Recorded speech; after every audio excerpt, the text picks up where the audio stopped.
You see, this is why you agree on a safe word.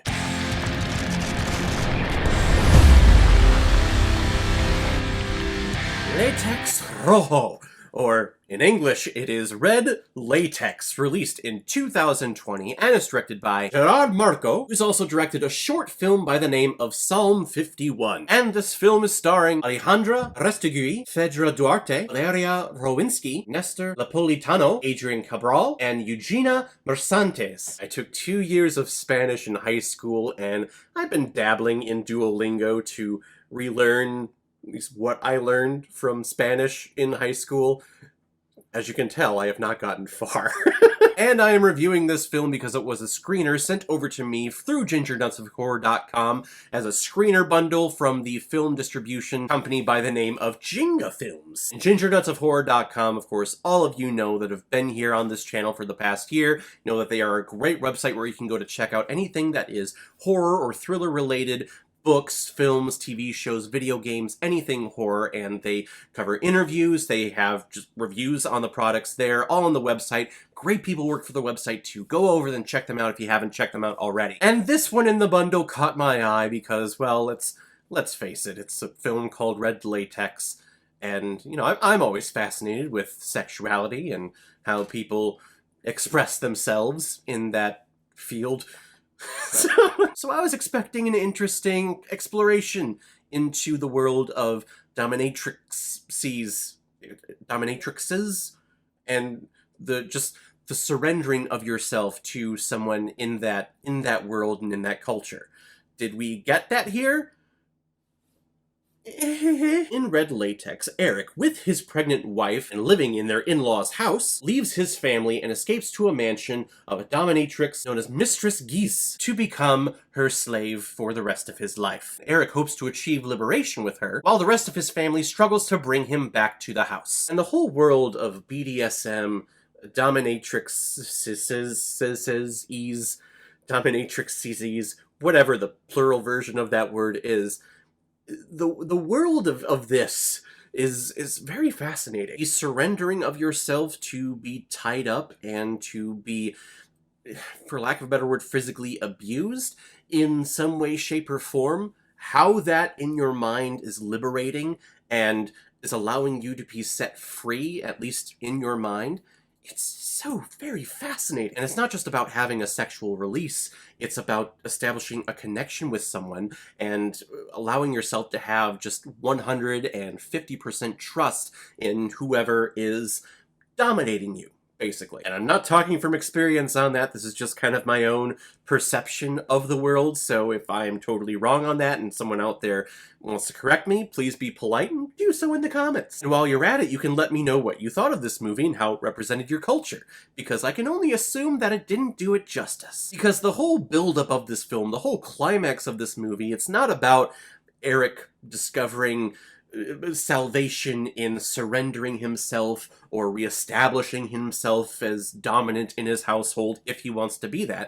It has nothing to do with that. This is all a weird, thought-out, plotted ruse from Mistress Geese. That's to find the words. Basically, it's a passing of the torch film, and it's all a planned assisted suicide. I guess spoiler alerts, because it's really hard to talk about this movie and the many issues that I had with it without talking spoilers, so if you don't want to be spoiled by the movie Red Latex in your vast film-watching filmography, then I guess stop it and then go watch it. It's out on video demand right now, so check it out and then come back to this review. Now that you have done that, yeah, this film it's about a planned murder, kind of, and it's her own murder. She plans her own murder. This doesn't make sense. The whole climax, the whole film is building up to this moment between Eric and the dominatrix, and the dominatrix is planning on passing on her whole dominatrix empire to her, I guess, number one, if we're going to use Star Trek terms, her first officer dominatrix slave person. And the way she's going to pass it on and do that is she's going to manipulate this one guy to fully surrender and leave his family and his pregnant wife for her, and then to build up the rage in him, rage so much, enough, that he is going to lash out at her and kill her. How do you plan that? And the way she goes about doing it is that she starts manipulating the members of Eric's family, because they come out to the mansion or whatever, one by one by one. And how was she able to do that? Like, how was she able to plan out, hey, they're all going to come one by one, and the mother, who's the most loving one of all of them, and his favorite, is going to come out last? Yep, my plan is perfect. This plan is so fucking stupid. This is all a coincidence. And yet she's standing there like, yep, I master planned this whole thing. This was part of your master plan because of convenience and story and reasons. And don't give me the bullshit of, hey, she came up with this kind of midway through the night of initiating Eric that, hey, I do want to die tonight and pass along my whole empire to my number one slave. Don't tell me that she came up with that, because I'm pretty sure early on she says, like, oh, everything will make sense later tonight. There's a plan here in place, and nothing even started yet. This is...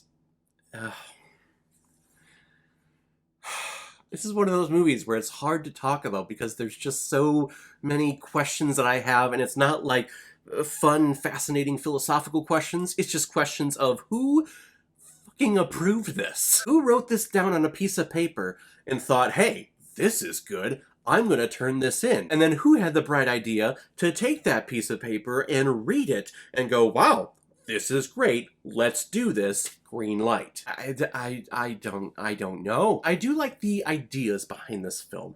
I like this character Eric, or at least the idea of Eric, and how he's just, at the bottom pedestal of his entire family that he lives in. He works for this startup company that has no clients, so he's making no money, but he doesn't want to get another job, or like an actual job, to bring in some funds so that he and his pregnant wife can move out of his in-laws' house. He's just at the bottom of the pedestal with everyone in his family. So I can see the desire of not wanting to have the stress and the anxiety of being the provider, or at least attempting to be the provider of his family, and wanting to go and be subservient to someone, just 100% subservient. He doesn't have to do anything other than say, yes, mistress, whatever you wish, mistress. And I understand the dichotomy of doing that, of submissing yourself to someone, how that can be liberating and freeing for yourself. And I wanted to see that exploration, but like I said, we get this weird, strange murder, suicide, generational passing along story climax thing here, and it's just fucking stupid. This is a small independent film, so the cinematography, the camera work here, it's nothing substantial, and I'm not going to hinder the film for it at all. When it comes to independent pictures, you're able to shoot wherever you can, and if there's weird lighting and your camera can't adapt to it, I mean, there's nothing really what you can do about it. And whenever we shoot scenes in the apartment with the whole entire family, there is so much bleed over with the light. It's so bright in there. Everything seems so... It looked like the lens was dirty. A couple of my very early reviews, I had lighting, or at least a bleed over, a fuzzy effect, like what was happening in here, and I remember thinking, like, what is going on with my camera? I have no idea how to fix this. And then what I did is I took a rag and some solution, and I cleaned the lens. And magically, it was better. So I don't know if it was the lighting or if the lens was dirty. I could see both being a possibility, because there were other shots in this house that actually seemed okay. So maybe that lens wasn't clean. You might want to take better care of the lens. I don't know, it's just me. But then after he leaves the home, he goes to this mansion and he agrees, he makes this blood contract with the dominatrix, which, one of the stupidest film segments I have ever seen. It's a blood contract, and in a way, it's just a plain contract where you sign your name at the bottom of the sheet of paper, but just without a signature this time. You just prick your finger and you put your blood on it. That's all that was happening here. That's all that needed to happen. But I don't know what the choice was or why it happened, but the director thought, hey, let's do something cool and cinematic with this. So when they're about to sign, the screen goes black, and we have these weird cutout circular pictures of Eric on one end of the screen, and then it fades out, he goes away, and then the dominatrix is over here, and they're looking at each other going, this is intriguing. And then each time it goes in and out, like they get closer and closer to each other, and then it cuts to black, and then you see the dominatrix pricking her finger and having him lick his finger and then put it on the sheet of paper, and all of this is done. Underneath all of this is like the most badass metal guitar solo music that you've ever heard. Basically like you would hear in any action Transformers film. It's being played underneath, and all they're doing is just signing a contract. It's the most dramatic music I've ever heard for a contract signing ever. It didn't make sense. It came out of nowhere. It was just 100% stupid. It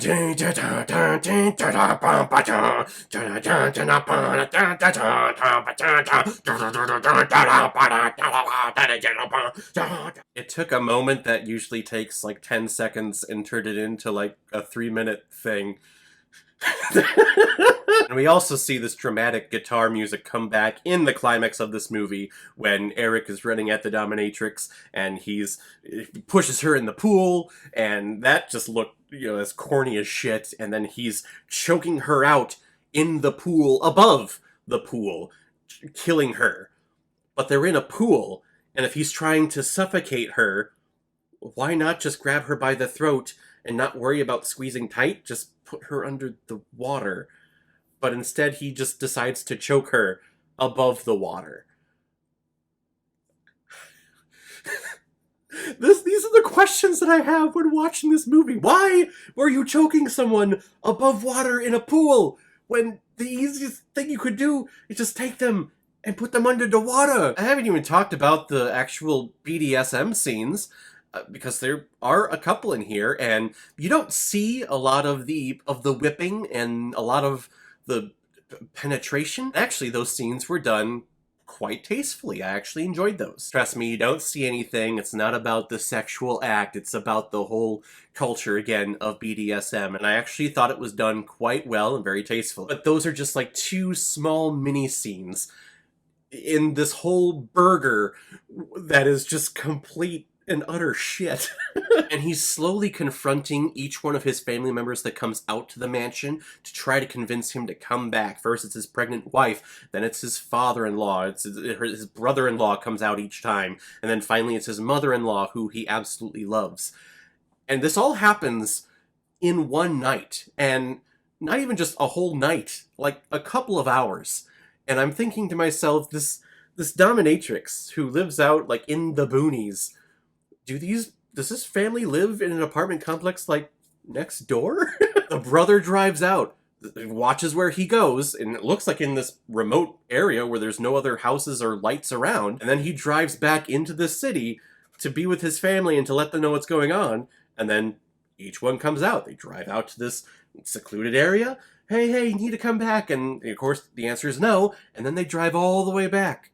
And then they grab the next one, they drive all the way out, and then all the way back, and then all the way out, then all the way back. But I'm thinking, are they like just down the street? For all of like the dominatrixes that you can sign up for online, I'm shocked that you found one that lives like a mile away from you. This movie is not well done in the least. There are a couple of things in here that I get and have a great idea behind it, but the overall majority, the story here doesn't make any sense. The majority of the characters don't make any sense, and it builds to a climax that, like I've been saying, does not make any sense. And I don't know why she has a smile on her face as if she planned this whole thing. Actually, she had a note at the end that she narrates over as we go to credits, and how she just planned the entire thing. It doesn't make any sense how you planned your death that unfolded like this so perfectly.